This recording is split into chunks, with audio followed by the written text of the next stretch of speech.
أعوذ بالله من الشيطان الرجيم. بسم الله الرحمن الرحيم. الحمد لله رب العالمين، وصلى الله على سيدنا محمد نبيه وآله وسلم تسليما. اللهم لك الحمد على ما جرى به قضاؤك في أوليائك الذين استخلصتهم لنفسك ودينك، إذ اخترت لهم جزيل ما عندك من النعيم المقيم الذي لا زوال له ولا اضمحلال، بعد أن شردت عليهم الزهد في درجات هذه الدنيا الدنية وزخرفها وزبرجها، فشرطوا لك ذلك وعلمت منهم الوفاء به، فقبلتهم وقربتهم وقدمت لهم الذكر العلي والثناء الجليل، وأهبطت عليهم ملائكتك وكرمتهم بوحيك ورفدتهم بعلمك وجعلتهم الذريعة إليك والوسيلة إلى رضوانك، فبعض أسكنته جنتك إلى أن أخرجته منها، وبعض حملته في فلكك ونجيته ومن آمن معه من الهلكة برحمتك، وبعض اتخذته لنفسك خليلا وسألك لسان صدق في الآخرين فأجبته وجعلت ذلك عليا، وبعض كلمته من شجرة تكليما وجعلت له من أخيه ردءا ووزيرا، وبعض أولدته من غير أب وآتيته البينات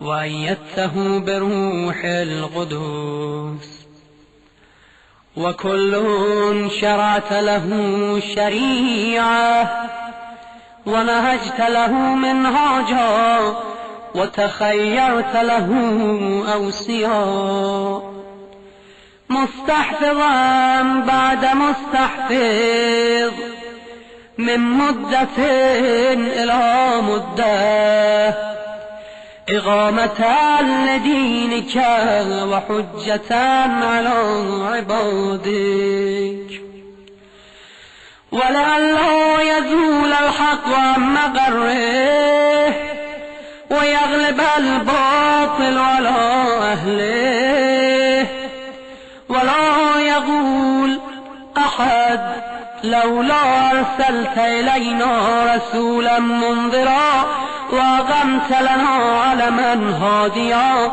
فنتبع آياتك من قبل أن نضل ونخزى، إلى أن انتهيت بالأمر إلى حبيبك ونجيبك محمد صلى الله عليه وآله، فكان كمن تجبته سيد من خلقته وصفوة من اصطفيته، وأفضل من اجتبيته، وأكرم من اعتمدته. قدمته على أنبيائك وبعثته إلى الثقلين من عبادك، وأوطأته مشارقك ومغاربك، وسخرت له البراق وعرجت به إلى سمائك، وأودعته علم ما كان وما يكون إلى انقضاء خلقك، ثم نصرته بالرعب، وحففته بجبرائيل وميكائيل والمسومين من ملائكتك، ووعدته أن تظهر دينه على الدين كله ولو كره المشركون. وذلك بعد أن بواته مبوى صدق من أهله، وجعلت له ولهم أول بيت وضع للناس للذي ببكة مباركا وهدى للعالمين، فيه آيات بينات مقام إبراهيم، ومن دخله كان آمنا. وقلت إنما يريد الله ليذهب عنكم الرجس أهل البيت ويطهركم تطهيرا. ثم جعلت أجر محمد صلواتك عليه وآله مودته في كتابك، فقلت قل لا أسألكم عليه أجرا إلا المودة في القربى. وقلت ما سألتكم من أجر فهو لكم، وقلت ما أسألكم عليه من أجر إلا من شاء أن يتخذ إلى ربه سبيلا، فكانوا هم السبيل إليك والمسلك إلى رضوانك. فلما انقضت أيامه أقام وليه علي بن أبي طالب صلواتك عليهما وآلهما هاديا إذ كان هو المنذر ولكل قوم هاد، فقال والملأ أمامه من كنت مولاه فعلي مولاه، اللهم وآل من والاه وعاد من عاداه، وانصر من نصره واخذل من خذله. وقال من كنت أنا نبيه فعلي أميره، وقال أنا وعلي من شجرة واحدة والسائر الناس من شجر شتى. وأحله محل هارون من موسى، فقال له أنت مني بمنزلة هارون من موسى، إلا أنه لا نبي بعدي. وزوجه ابنته سيدة نساء العالمين، وحل له من مسجده ما حل له، وسد الأبواب إلا بابه. ثم أودعه علمه وحكمته، فقال أنا مدينة العلم وعلي بابها، فمن أراد المدينة والحكمة فليأتها من بابها. ثم قال أنت أخي ووسيي ووارثي، لحمك من لحمي ودمك من دمي، وسلمك سلمي وحربك حربي، والإيمان مخالط لحمك ودمك كما خالط لحمي ودمي، وأنت غدا على الحوض خليفتي، وأنت تقضي ديني وتنجز عداتي. وشيعتك على منابر من نور مبيضة وجوههم حولي في الجنة وهم جيراني.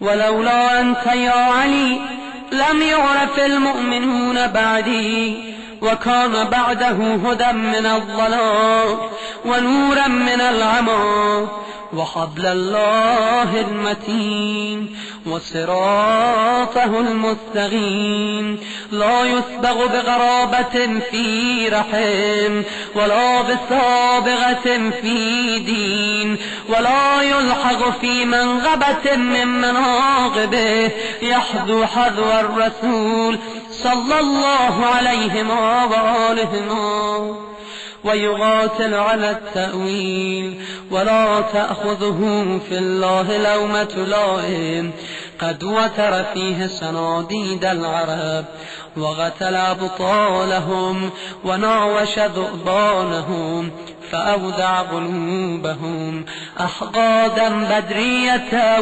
وخيبرية وحنينية وغيرهم فأضبت على عداوته وكبت على منابضته حتى قتل الناكثين والغاصطين والمارقين ولما قضى نحبه وقتله أشقى الآخرين يتبع أشقى الأولين لم يمتثل أمر رسول الله صلى الله عليه وآله في الهادين بعد الهادين والأمة مصرة على مقته مجتمعة على قطيعة رحمه وإغصاء ولده إلا القليل ممن وفى لرعاية الحق فيهم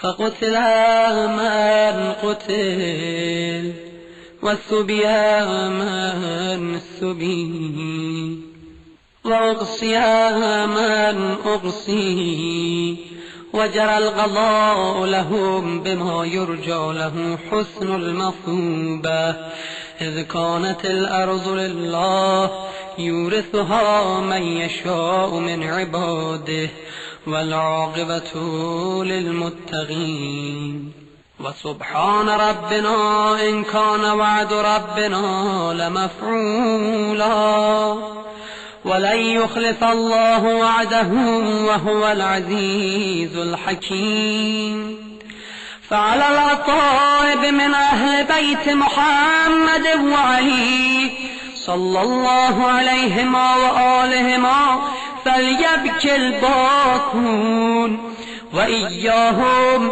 فليندب النادبون ولمثلهم فلتذرف الدموع وليصرخ الصارخون ويضج الضاجون ويعج العاجون أين الحسن أين الحسين أين أبناء الحسين صالح بعد صالح وصادق بعد صادق أين السبيل بعد السبيل أين الخيرة بعد الخيرة أين الشموس الطالعة أين الأغمار المنيرة أين الأنجم الظاهرة أين علام الدين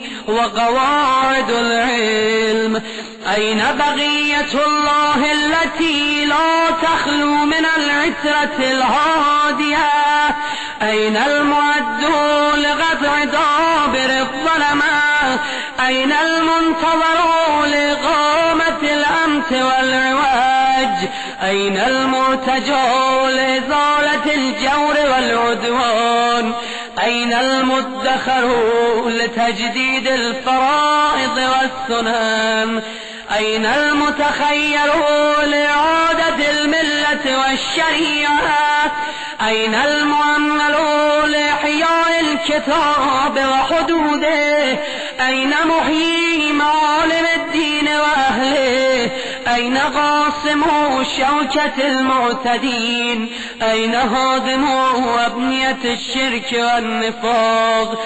أين مبيد أهل الفسوق والعصيان والطغيان؟ أين حاصد فروع الغي والشغاق؟ أين طامس آثار الزيغ والأهواء؟ أين قاطع حبائل الكذب والافتراء؟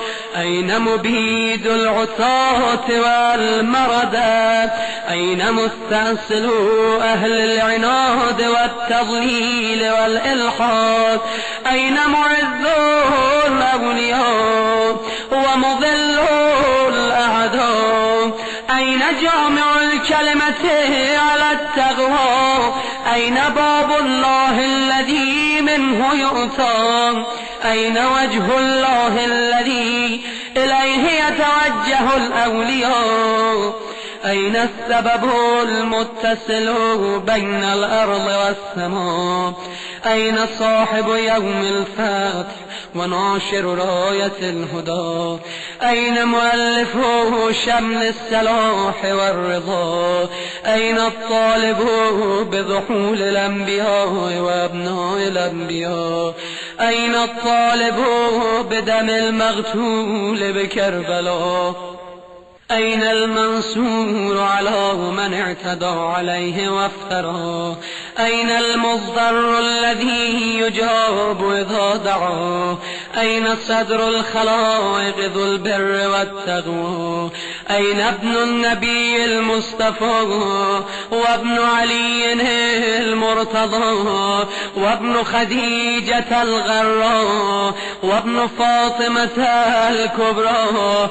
بابي أنت وأمي ونفسي لك الوقاء والحمى، يا ابن السادة المغربين، يا ابن النجباء الأكرمين، يا ابن الهداة المهديين، يا ابن الخيرة المهذبين، يا ابن القطائفة الأنجبين، يا ابن الأطائب المطهرين، يا ابن الخضائمة المنتجبين، يا ابن القماغمة الأكرمين، يا ابن البدور المنيرة، يا ابن السرج المضيئة، يا ابن الشهب الثاقبة، يا ابن الأنجم الظاهرة، يا ابن السبل الواضحة، يا ابن الأعلام اللائحة، يا ابن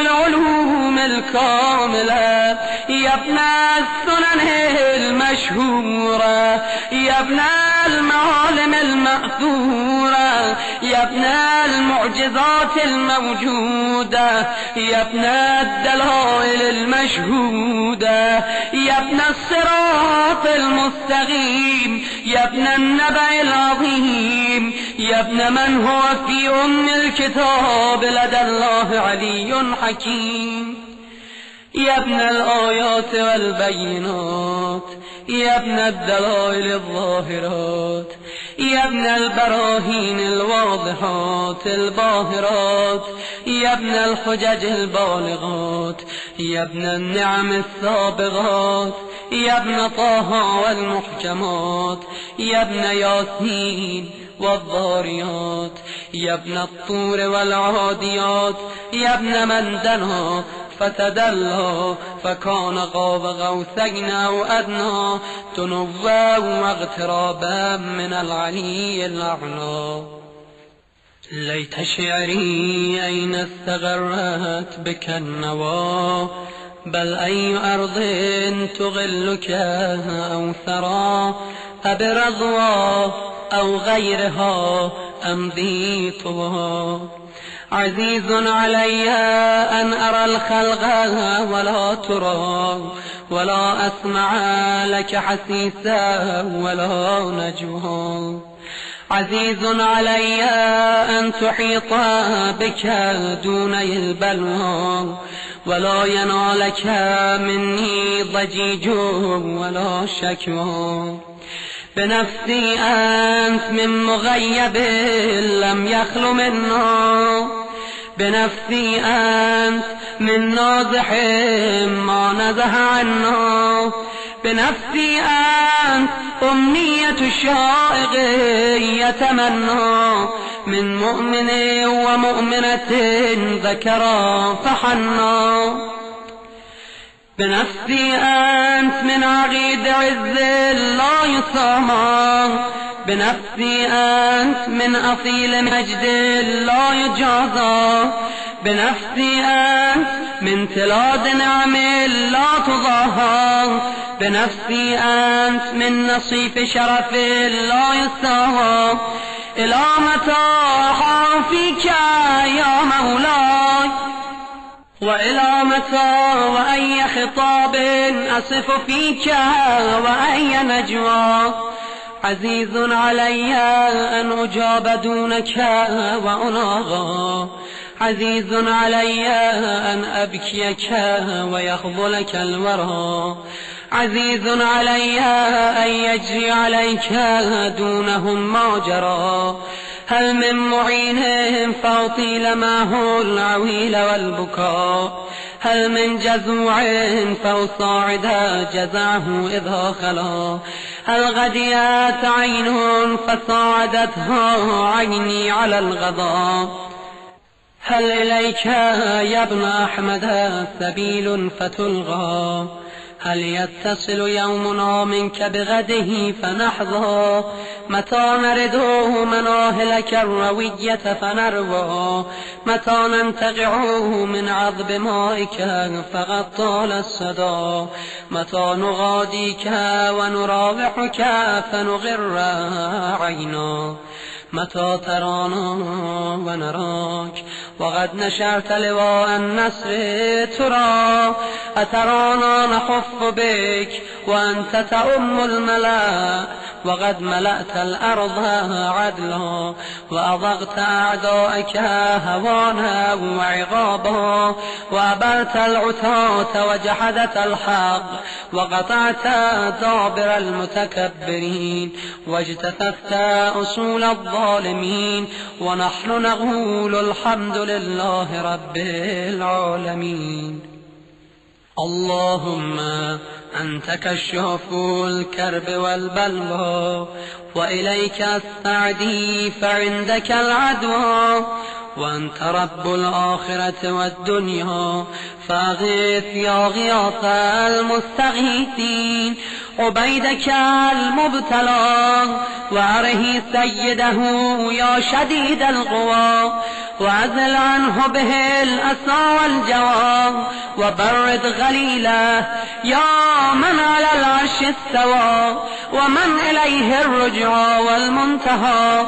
اللهم ونحن عبيدك التائهون إلى وليك المذكر بك وبنبيك، خلقته لنا عصمة وملاذا، وأغمته لنا غواما ومعاذا، وجعلته للمؤمنين منا إماما، فبلغه منا تحية وسلاما، وزدنا بذلك يا رب إكراما، واجعل مستغره لنا مستغرا ومغاها، وأتمم نعمتك بتقديمك إياه أمامنا، حتى توردنا جنانك ومرافقة الشهداء من خلصائك.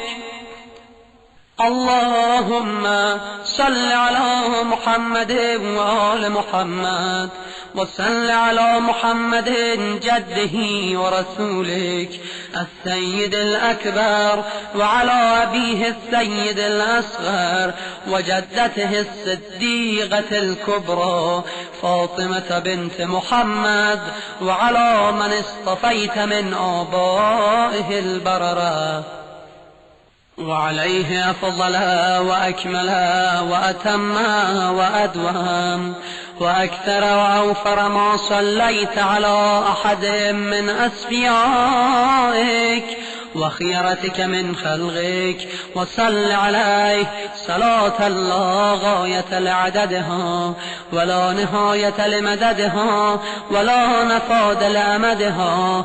اللهم واقم به الحق وأذهل به الباطل وأدل به أولياءك وأذلل به أعداءك. وصل اللهم بيننا وبينه وصلة تؤدي إلى مرافقة سلفه، واجعلنا ممن يأخذ بحجزتهم ويمكث في ظلهم، وأعنا على تأدية حقوقه إليه والاجتهاد في طاعته واجتناب معصيته. وامنن علينا برضاه، وهب لنا رأفته ورحمته ودعاءه وخيره، ما ننال به سعة من رحمتك وفوزا عندك. واجعل صلاتنا به مقبولة، وذنوبنا به مغفورة، ودعاءنا به مستجابة، واجعل أرزاقنا به مبسوطة، وهمومنا به مكفية، وحوائجنا به مقضية. وأقبل إلينا بوجهك الكريم، واقبل تقربنا إليك، وانظر إلينا نظرة رحيمة نستكمل بها الكرامة عندك، ثم لا تصرفها عنا بجودك، واسقنا من حوض جده صلى الله عليه وآله بكأسه وبيده ريا رويا هنيا سائغا لا ظما بعده، يا أرحم الراحمين.